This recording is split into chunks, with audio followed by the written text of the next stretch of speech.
14 বছর 16 বছরের মেয়েটা প্রত্যেক দিন বেপরদা অসভ্যের মতো, নির্লজ্জা বেহায়ার মতো প্রতিদিন সে বাইরে ঘোরে, আমনে বেড়া কামাই করেন, আমনে ঘাম বাইয়া বাইয়া পরে, আমনে বাজারের ব্যাগ, আমনে একটা ফাঙ্গাস মাছ কিনতে পুরোটা বাজার আমনে চেক করছেন, বালা মাছটা আমনে কদুর কইটা কিনবেন, দুন্দুল কিনবেন 1 কেজি, আমনে পুরোটা বাজার ঘুরছেন, কত কষ্ট কইরা রক্ত পানি কইরা মাথার ঘাম পায়ে ফেললা আমনে বাজার করে আনছেন। আর এই অসভ্যরা একটা সেজদা দেয় না, রঙিন টেলিভিশন চায় আর মোবাইলে উলঙ্গ ছবি দেখে, নর্তকীর নাচ দেখে, এই জানোয়ারদেরকে খাওয়াইবার জন্য। হ্যাঁ, চাচা কইছে সত্য কথা, আমার আর দুঃখ নেই, আলহামদুলিল্লাহ। চাচা বুঝছে কথাটা,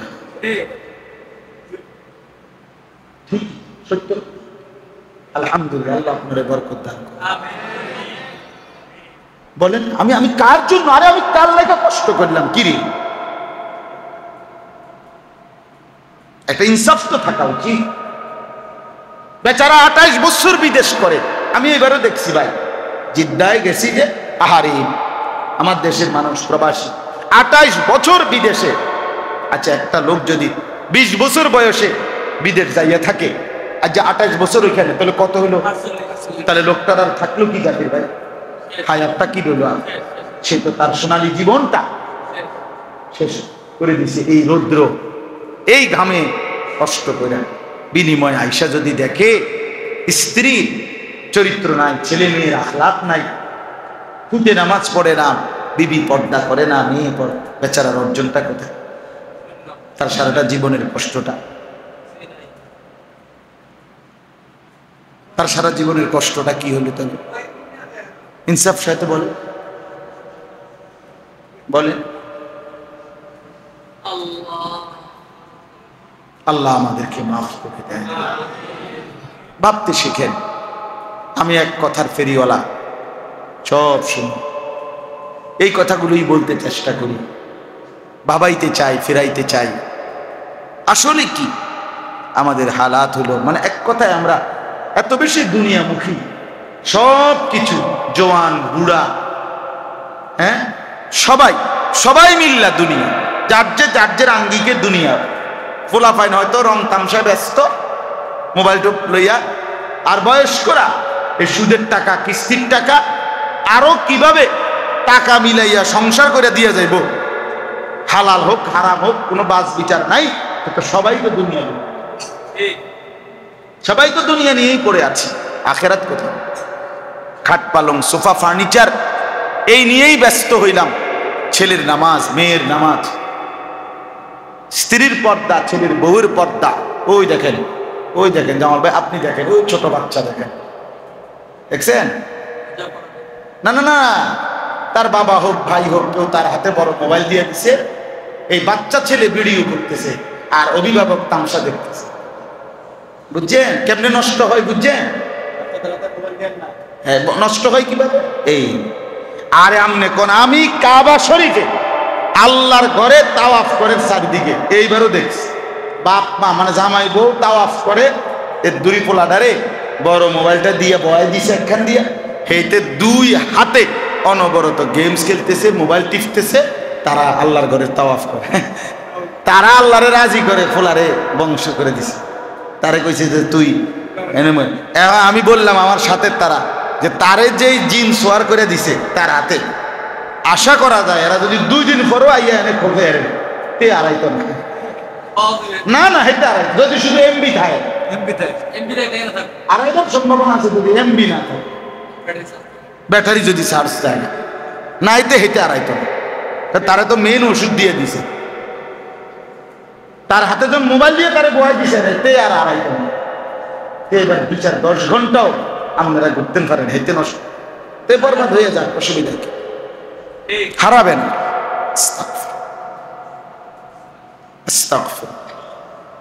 মা বড় জালেম, ওই বাপ বড় জালেম, ওই ভাই, ওই বোন, ওই স্বজন বড় জালেম, যারা অপ্রাপ্ত বয়স্ক সন্তানের হাতে বড় মোবাইল তুলে দিচ্ছে। ওরা নিজ হাতে সন্তান নষ্ট করে দিচ্ছে, ওরা বরবাদ করে দিচ্ছে। বাচ্চাটার ঘুম যায় না মোবাইল না দেখলে, বাচ্চা আর নাস্তা খায় না মোবাইল না দিলে, বাচ্চা আর পড়তে যায় না মোবাইল না। প্রতি বছর বিশ্বাস করেন, আমি আজকেও আমরা কথা বলতেছি, প্রত্যেক বন্ধে এই যে আমাদের মাদ্রাসাগুলো নুরানি, হাফিজি, কওমি মাদ্রাসা, আপনি খবর নিয়ে দেখেন, ছোট বড় যেই কোনো, আমার মাদ্রাসায় আলহামদুলিল্লাহ 450 ছাত্র, সব ছেলে, 30 জন স্টাফ, 28 জনই মাদ্রাসায় থাকে আবাসিক। এই শিক্ষক কর্মচারী শুধু 2 জন, আমি আর একজন শিক্ষক বাহিরে থাকি। তাইলে প্রত্যেক বন্ধে এই 3 মাস পরে, 2.5 মাস পরে যখন বন্ধ দেই, 3 দিনের, 6 দিনের, 7 দিনের, পরীক্ষার পরে বন্ধ দিতে হয় না, বা কোরবানির ঈদে, রোজার ঈদে, বিশ্বাস করেন চাচা, প্রত্যেক বন্ধের পরে অভিজ্ঞতা হইল, প্রতিটা মাদ্রাসা আপনি খবর নিয়ে দেখেন 2, 4, 5 জন ছাত্র ছুটে গেছে। এখন জিজ্ঞাসা করে কেন? ওই যে এই 5 দিনে বাদ দিয়া এক টানা যে গিয়া যে মোবাইলটা লইছে, আর আসবার দিন হয়তো জোর করে তারে রাখতে আইসার কোনোভাবেই পড়তে চায় না, তার মাথার তো নেশা হলো মোবাইল। প্রত্যেক বন্ধের পরে, আমি সবসময় প্রতি বন্ধের 2-3 দিন পরে আমার মাদ্রাসা আমি জিগাই, এবার কয়জন ছুটছে? 2-4 জন ছুটবেই, শুধু মোবাইল। হাই মুসলমান, রীতিমতো আমি সেদিনও বলছি, মাদ্রাসায় অবস্থা দাঁড়াইছে এমন, মাদ্রাসাগুলো প্রকৃত আলেম বানাইবার জন্য যারা আমরা স্বপ্ন দেখি, আমরা মানে বুঝার জন্য বলতেছি, অবস্থা দাঁড়াইছে এমন যে অভিভাবক যেন প্রতিপক্ষ হয়ে দাঁড়াইছে। কথাটা আপনি বুঝছেন না? অবস্থা এখন আমি যদি একবারে চুলচেরা বিশ্লেষণ করি, তাহলে আমি বুঝাইতে পারি অভিভাবকে কি হয়ে দাঁড়াইছে আমারও, মানে বাচ্চাটারে নিয়ে আমরা চাই একরকম, অভিভাবক চাই প্রতিপক্ষ হয়ে গেছে, প্রতিপক্ষ। তাহলে এভাবে হইলে সন্তান আলেম হবে? এভাবে সন্তান দিনদার বানানো যাবে? 3 দিনের জন্য আপনার কাছে বাড়িতে পাঠাইলাম, আপনি 3টা দিন বাচ্চাটারে নিয়ন্ত্রণ করতে পারলেন না, 5 ওয়াক্ত নামাজও পাঠাইলেন না, মোবাইলটার থেকেও ফিরাইতে পারলেন না। তো আমরা আপনার 3 মাস তারে মাদ্রাসায় কেমনে রাখলাম বলেন? আমরা কি যাওয়ার সময় বন্ধের দিন কি তার কোনো ইঞ্জেকশন দিয়ে দাও যে যাতে করে আর মোবাইল দেখতে না পারে? কোন ইঞ্জেকশন আছে আমার কাছে? তো আমি কি দিয়ে হাতে কি দিয়ে, তো ইঞ্জেকশন থাকতো, তার একটা ইঞ্জেকশন দিয়ে দিতাম যে এই 3 দিন তার আফা অবস্থায় আসতে গিয়ে 3 দিন পরে এটা কি হয়, তাহলে এরা পাঠাই। এবং 2 নম্বর কথা হইল, সন্তানটাকে পাঠানো তো হইছে বাবার কাছে, মার কাছে, কোন দুশ্মনের কাছে পাঠাইছে না। তো তারা আপন মা বাপের হাতে সন্তান নষ্ট হবে। আপন মা বাপ থাকতে সন্তান একদিনও ফজরের নামাজ পড়ে না, এমন নাফরমান সন্তান মুসলমানের ঘরে ঘুমায় কেমনে? তার বাপ কোথায়, মা কোথায়, তারা বাচ্চা রয়েছে কেমনে বলেন? তারা বাচ্চা রইল কি? এভাবে বুঝি আমরা সবাই হাল ছেড়ে দিলে, এভাবে আমরা যদি ব্যর্থ হয়ে যাই বা, তো এই সমাজটা ধরে রাখবে কি? মুসলমানের ঈমান আমল ফেরাবে কে বাজার বলেন? আমাদের ওয়াজ, এই একজনের ওয়াজ, 2 জনের ওয়াজ, শুক্রবারে জুমার নামাজের 30-40 মিনিটের বয়ান দিয়া 1 সপ্তাহের গুনাহ, প্রতিদিনকার টেলিভিশন, প্রতিদিন নাফরমানি, সব কি এটা এটাকে তাবিজ? সম্ভব এটা? সবাই মিলে উদ্যোগ না নিলে সম্ভব এটা? তাই আপনাদের কাছে আমি অনুরোধ করছি, মাদ্রাসাগুলো নিয়েও আমরা খুব পেরেশানি করতেছি, কেমনে কি করা, বাচ্চাদেরকে দিন শেখানো, আলেম বানানো, সর্বদিকে ষড়যন্ত্র বাপ, সর্বদিকে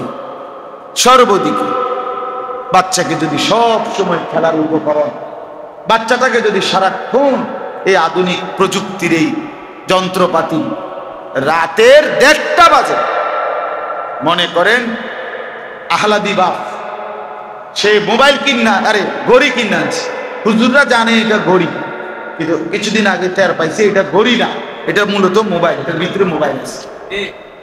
আমি তো শূন্যবাগ, আমি আর জীবনেও শুনছি না, এই 3-4 দিন আগে আমার মাদ্রাসার এক ছাত্র বিদায় করে দিয়েছে এই কারণে।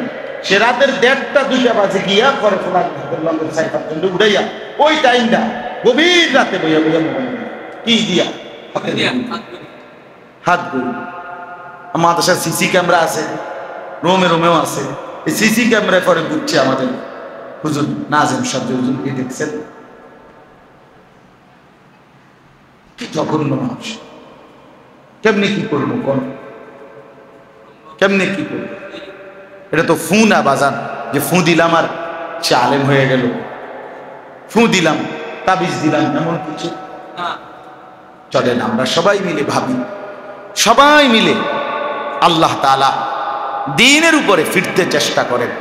আমি এই আয়াতের তর্জমা শুনাই, এই বিষয়ে কথা, এই তাইলে আমার কথা শেষ। মূলত মূল বক্তব্য হলো এই কথাটা, ওই এক দরজার থেকে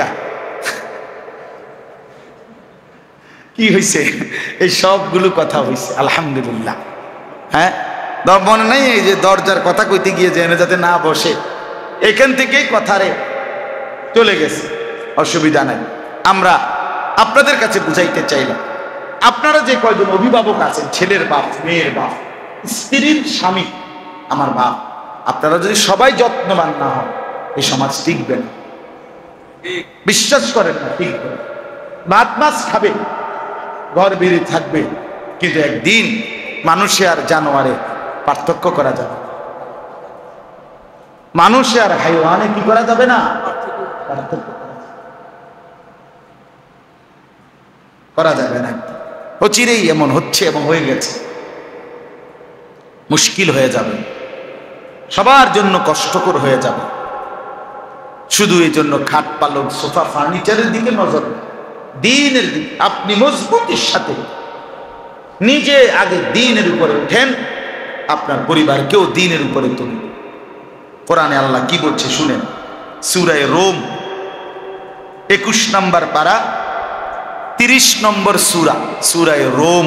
এই যে রোমের কথা এখন কইলাম, ইটালির রাজধানী বললাম না কি, এটা ইটালির রাজধানী হিসাবে না, ওই সময় যে রোম সাম্রাজ্য ছিল, পৃথিবীর সবচেয়ে সুপার পাওয়ার শক্তিশালী দুইটা সাম্রাজ্য ছিল, একটা রোম সাম্রাজ্য আর একটা হলো পারস্য। যেমন ইদানিং কালের সবচেয়ে বড় সাম্রাজ্য ছিল ব্রিটিশ সাম্রাজ্য, মানে গত 100-200 বছর 300 বছরের ভিতরে ছিল পৃথিবীতে সবচেয়ে বড় সাম্রাজ্য ছিল কি, ব্রিটিশ এম্পায়ার, ব্রিটিশ সাম্রাজ্য। মুসলমানদের সবচেয়ে বড় সাম্রাজ্য ছিল ইদানিং কালে উসমানী সাম্রাজ্য, যেটা তুরস্ক কেন্দ্রের মধ্যে, অর্থাৎ ইস্তাম্বুল, এই তুর্কি সাম্রাজ্য যেটা অটোমান সাম্রাজ্য করে, এই তুর্কি উসমানী খেলাফত। তো এই রোম সাম্রাজ্যের একটা গুরুত্বপূর্ণ ঘটনা, ওই সময় খ্রিস্টানদের রোম সাম্রাজ্যের সাথে মুসলমানদের বহু যুদ্ধ হয়েছে, এবং রোম সাম্রাজ্যের সাথে পারস্য সাম্রাজ্যের যুদ্ধ বিগ্রহ হইত। এই জাতীয় কিছু ঘটনা বিষয় এই সূরাটার মধ্যে আছে বিশেষভাবে, আর অন্যান্য আলোচনাও আছে। কোরআন শরীফের সকল সূরা একটা মূল বৈশিষ্ট্য হলো, কোন সূরাই একক কোনো বিষয়ে শুধু আলোচনা না। কোরআনের সূরার নাম যদিও একটি বিষয়, ওই বিষয়ের কিছু আলোচনা যদিও ওই সূরাতে থাকে, কিন্তু আরো একাধিক ঘুরে ফিরে বারংবার আল্লাহ তাআলা তাওহীদ, রিসালাত, আখিরাত, এই 3 জিনিসের আলোচনা ঘুরে ফিরে বারবারই আল্লাহ তাআলা কোরআন। কোথাও আছে তাওহীদ মানে আল্লাহর একত্ববাদ, কোথাও আছে রিসালাত মানে রাসূলুল্লাহ সাল্লাল্লাহু আলাইহি সাল্লামের অনুসরণ, আনুগত্য এবং নবীজির যে দ্বীন শরীয়ত এগুলো, আর কোথাও আখিরাতের কথা, কবর, হাসর, মিজান, ফুলসিরাত, পরকাল, জান্নাত, জাহান্নাম, আযাব, এগুলোর বিষয়ে আলোচনা।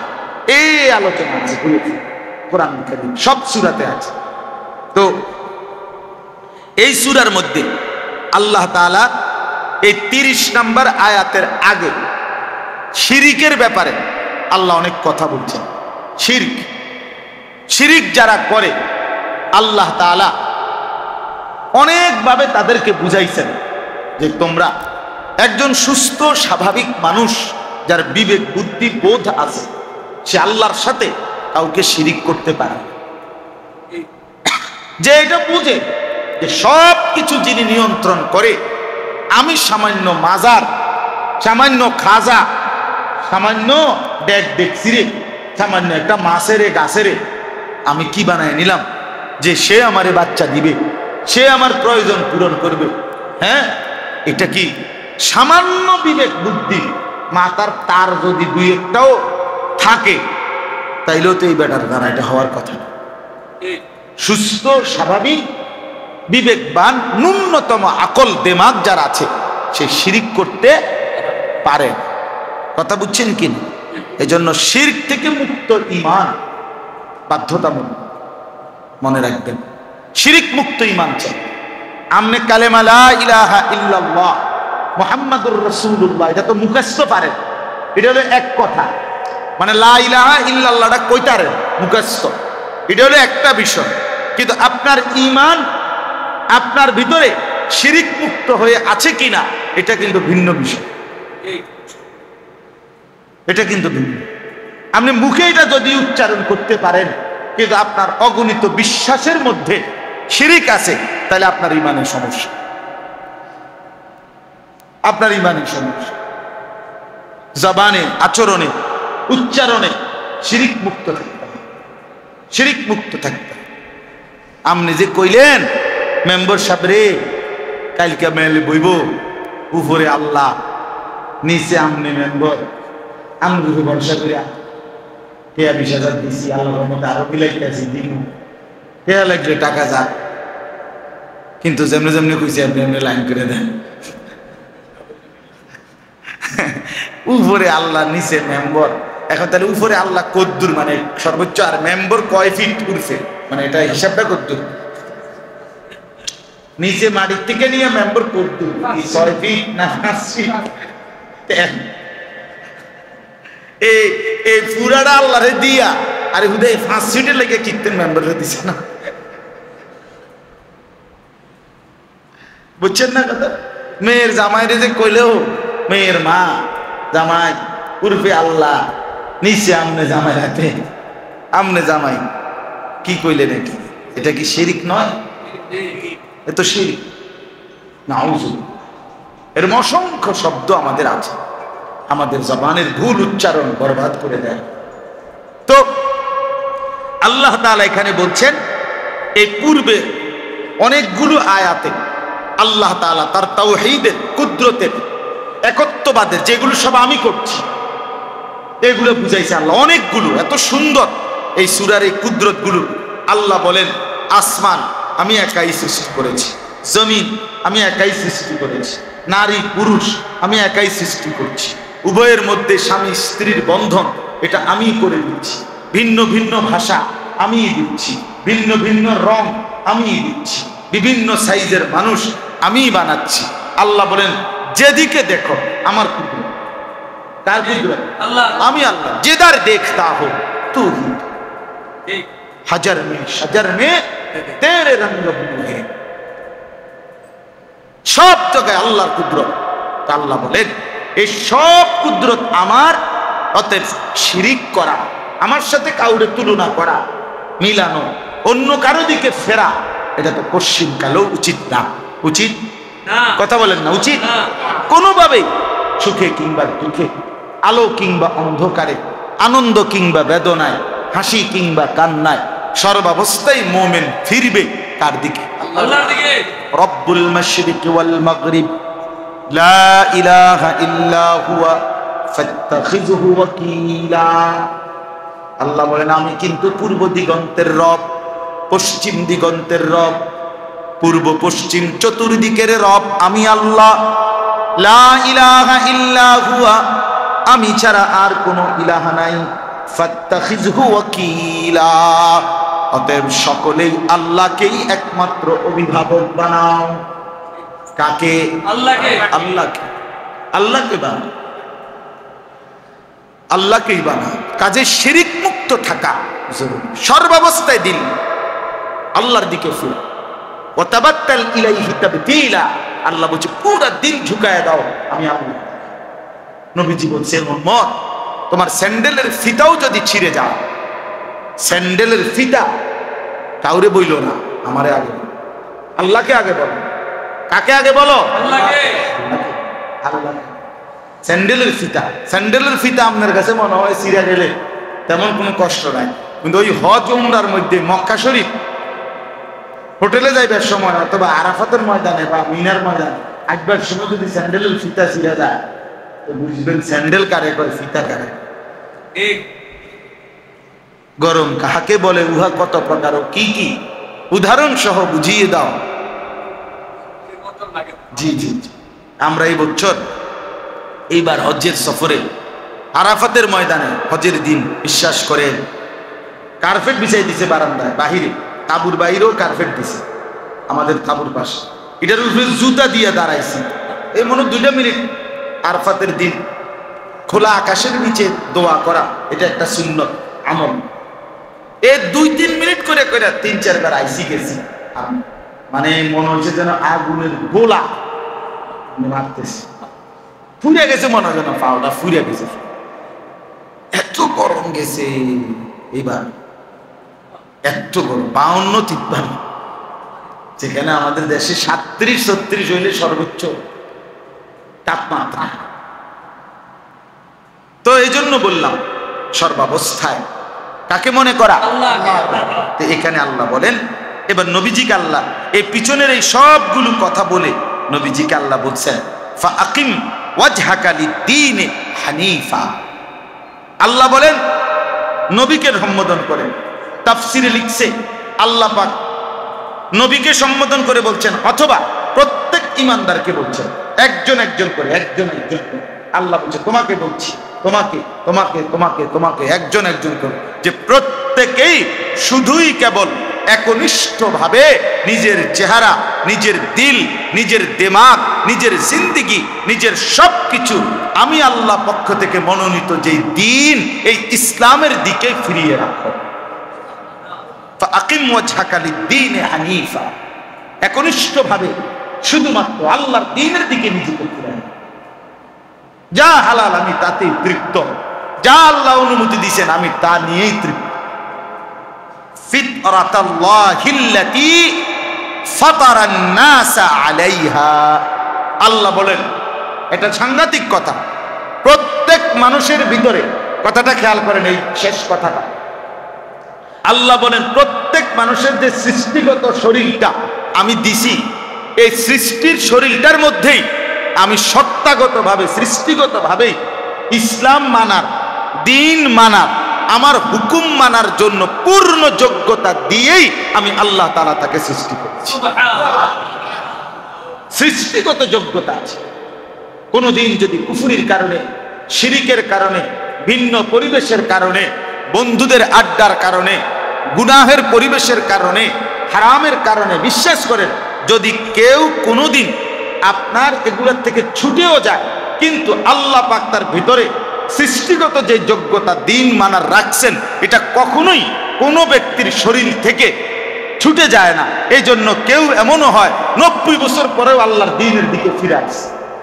100 খুনের আসামি হইয়াও, 100 মানুষ হত্যা করেও সে আল্লাহর দিকে ফিরছে, এমন নমুনা নাই পৃথিবীতে।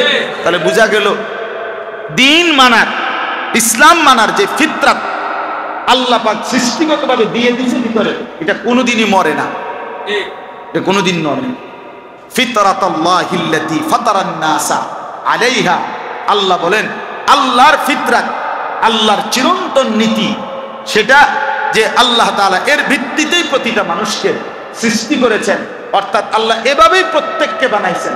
কাফেরের ঘরের যে সন্তান, তার ভিতরেও আল্লাহ তাআলা দিন মানার, আল্লাহকে স্বীকার করার, আল্লাহকে চিনবার যোগ্যতা আল্লাহ তাআলা দিছিলেন। কিন্তু ফ্যাস খাইছে কি? ওই মা, ওই বাপ, ওই পরিবেশ তাকে কি করে দিছে? বরবাদ করে দিছে।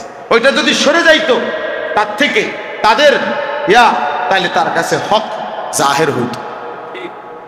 লা তাবদীলা লিখালকিল্লাহ। আল্লাহ বলেন আল্লাহর সৃষ্টিতে কোনো পরিবর্তন নেই, অর্থাৎ ছোট বড়, গরিবের ঘরে, ধনীর ঘরে, বাংলাদেশে, ইউরোপের, ইন্ডিয়ার, পাকিস্তানের কোন জায়গার কোন মানুষের মধ্যে আল্লাহ তাআলা দিন গ্রহণ করার যোগ্যতা দেন নাই, এমন হইতে পারে না। আল্লাহ বলেন আমার নিয়মের মধ্যে কোনো কি নাই, পরিবর্তন না। প্রত্যেকের ভিতরে ইসলাম মানার যোগ্যতা আছে, আছে, আছে। অতএব আপনি যদি বলেন আপনারা মাদ্রাসা পড়ছেন, আপনারা হুজুর মানুষ, এটি আপনারা করবেন, আমরা সাধারণ মানুষ, আমরা গ্রামের মানুষ, আমরা স্কুলে পড়ছি, এই সমস্ত সিহন আলাপ, পাখনা আলাপ, ফালতু আলাপ কইরা হাসরের ময়দানে টিকবেন না, একদম টাঙ্গাইয়া ফিটবো মনে হয়। না ফিটলে আমারে কইেন। যালিকাদ দীনুল কাইয়্যিম, আল্লাহ বলেন এটাই আল্লাহর অকাট্য বিধান। কার অকাট্য বিধান? আল্লাহ। যে আল্লাহ বলেন প্রত্যেকের মধ্যেই আমি ফিতরাত, মানে আমি স্বভাবজাত যোগ্যতা দিয়েছি দিন মানার, কাজে প্রত্যেকেই দিন মানেন। ওয়ালাকিন্না আকসারান নাসি লা ইয়ালামুন, কিন্তু আল্লাহ বলেন অধিকাংশ মানুষই বোঝে না। সে কয় পারতাম না, আর হইতো না, বুড়ো হয়ে গেছি, আগে শিখছি না, ছোটবেলায় পড়ি নাই, আব্বা পড়ায় নাই, আগে বুঝি নাই, 2 বছর পরে বলছে এই ফোলারে দিয়ে আর হইতো না, তে আর নামাজ পড়তো না। আল্লাহ বলে এই সমস্ত জাহিলি কথা, সম্ভব কথা, ফালতু কথা, এগুলো মানুষ ইচ্ছা করে বলছে। আসলে সৃষ্টিগত মানার যোগ্যতা কারো থেকেই কখনো কি হয় নাই, চলে যায় নাই, চলে যায়। আপনি আবার ঘষা মাজা করলে তার সেই যোগ্যতা চলে আসে, সেই যোগ্যতা। পৃথিবী সারা ডাকাতো কিতাবে আছে জমানার শ্রেষ্ঠ আল্লাহর ওলি হইছে, হইছে কিনা বলেন? আল্লাহ বলেন মুনিবিনা ইলাইহি ওয়াত্তাকুহু ওয়া আকিমুস সালাহ। অতএব সকলেই, এবার আল্লাহর শেষ কথা, আল্লাহ বলেন সকলেই আল্লাহর দিকে ঝুঁকো। কার দিকে? আল্লাহর দিকে। ওয়াত্তাকুহু, আল্লাহকেই ভয় করো। ওয়া আকিমুস সালাহ, সকলেই নামাজ পড়ো, নামাজ আদায় করো 5 ওয়াক্ত। ওয়ালা তাকুনু মিনাল মুশরিকিন, আল্লাহ বলেন আবারও বলছি বান্দা, তোমরা কেউ মুশরিকদের অন্তর্ভুক্ত হও না, শিরিককারীদের দলে যাইও না বান্দা। দুনিয়া তো ভাত মাছ মিলবে, আখিরাত কষ্ট পাইবে।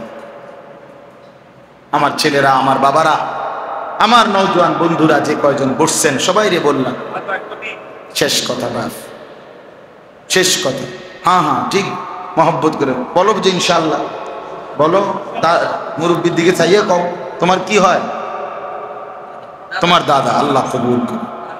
হয়তো দাদার ফিকির, তাই এই জন্য বললাম মূলত আল্লাহ তাআলা বলছে ওয়ালা তাকুনু মিনাল মুশরিকিন, মুশরিক হইও না বান্দা, কষ্ট পাইবা।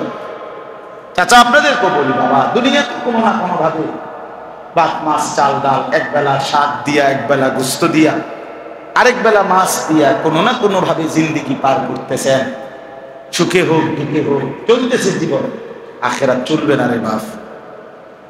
দুনিয়ায় এখন হাসলে আবার কাঁদে, দুনিয়ায় এই রোদ, এই বৃষ্টি, এই হাসি, এই কান্না, কিন্তু আখিরাতে খোদার কসম কবরে যে একবার কাঁদবে সে আর কোনদিন হাসবে না, যে একবার হাসবে সে আর কোনদিন কাঁদবে না। আল্লাহ আমাকে বুঝার তৌফিক দান করেন, আমাদের সকলকে কবুল করেন। আজকের এই মজলিস আল্লাহ তাআলা বরকত দান করেন। আলহামদুলিল্লাহ। মওলাই করিম আপনি মাফ করে দেন, রব্বে করিম আপনি মাফ করে দেন, মেহেরবান মওলা আপনি মাফ করে দেন। আয় আল্লাহ আপনি মাফ করে দেন, আয় আল্লাহ আপনি মাফ করে দেন, আয় আল্লাহ আপনি মাফ করে দেন। আগত জিন্দেগি সুন্দর করে দেন, ঈমান আমলের দৌলত দান করেন, তাকওয়ার জিন্দেগি দান করেন, গুনাহ থেকে বাঁচবার তৌফিক দান করেন। আল্লাহ জওয়ান বুড়ো প্রত্যেককে দিন মানার তৌফিক দান করেন, দিন মানার হিম্মত দান করেন। পর্দার আড়ালের মা বোনদেরকেও তৌফিক দান করেন, পর্দা পুশিদা দান করেন। এলাকার আশপাশের সমস্ত কবরবাসীদেরকে মাফ করে দেন, কিয়ামত পর্যন্ত কবরের আযাব মাফ করে দেন। আল্লাহ এই মাদ্রাসাখানা কবুল করে নেন, মাদ্রাসাখানা কবুল করে নেন, মাদ্রাসাখানা কবুল করে নেন। এই মসজিদ আপনি কবুল করে নেন। মসজিদ মাদ্রাসায় জায়গা দিয়ে, জমি দিয়ে, টাকা দিয়ে, পয়সা দিয়ে, বুদ্ধি দিয়ে, পরামর্শ দিয়ে যারা যখন যত খেদমত করেছে, আল্লাহ করছে, সকলকে উত্তম বিনিময় দান করেন। আল্লাহ মসজিদের ইমাম, খতিব, মুয়াজ্জিন, কমিটি, এলাকাবাসী, মাদ্রাসার সাথে সম্পৃক্ত যতজন প্রত্যেককে আল্লাহ কবুল আর মনসুর করেন। আয় আল্লাহ জামাল ভাই সহ তার সমস্ত উস্তাদদেরকে কবুল করে নেন, ছাত্রদেরকে কবুল করে নেন। আজকের এই মজলিসে আপনি বরকত দান করেন, আজকের এই মজলিসে আপনি বরকত দান করেন, আজকের এই মজলিসে আপনি বরকত দান করেন। আল্লাহ আমাদের সকলকে আপনার দ্বীন মানার তৌফিক দান করেন। অসুস্থ বিমারি যারা শিফা করে দেন, কামাই রুজিতে হালাল বরকত দান করেন। প্রবাসীদেরকে সহি সালামতে নিরাপদে রাখেন। মাওলা আপনার রাস্তায় আমরা বের হতে চাচ্ছি, আপনি কবুল করে নেন, আপনি তৌফিক দান করেন। আল্লাহ আমার দেশ আপনি নিরাপদ করে দেন, আমার দেশ আপনি নিরাপদ করে দেন, আমার দেশ আপনি নিরাপদ করে দেন। আল্লাহ আপনি দেশ শান্ত করে দেন, গোটা দেশ আপনি শান্ত করে দেন। আল্লাহ প্রতিটা নিহত ব্যক্তিকে আল্লাহ আপনি উত্তমভাবে কবুল করে নেন। আল্লাহ ইমানদার যারা মৃত্যুবরণ করেছে সকলকে মাফ করে দেন। আয় আল্লাহ যতজন আহত, আল্লাহ অ্যাক্সিডেন্ট করেছে, আল্লাহ অসুস্থ হয়েছে, আল্লাহ যতভাবে আল্লাহ আহত হয়েছে, আল্লাহ প্রত্যেককে শেফায়ে কামেলা আজেলা দান করেন। আয় আল্লাহ এই মসজিদ মাদ্রাসা এলাকাবাসীকে আরো বেশি দিন ও ইমানের উপরে থাকার চলার তৌফিক দান করেন। রব্বির হামহুমা কামা রব্বায়ানি সগীরা, রব্বির হামহুমা কামা রব্বায়ানি সগীরা। সুবহানা রাব্বিকা রব্বিল ইজ্জাতি আম্মা ইয়াসিফুন ওয়া সালামুন আলাল মুরসালিন ওয়ালহামদুলিল্লাহ।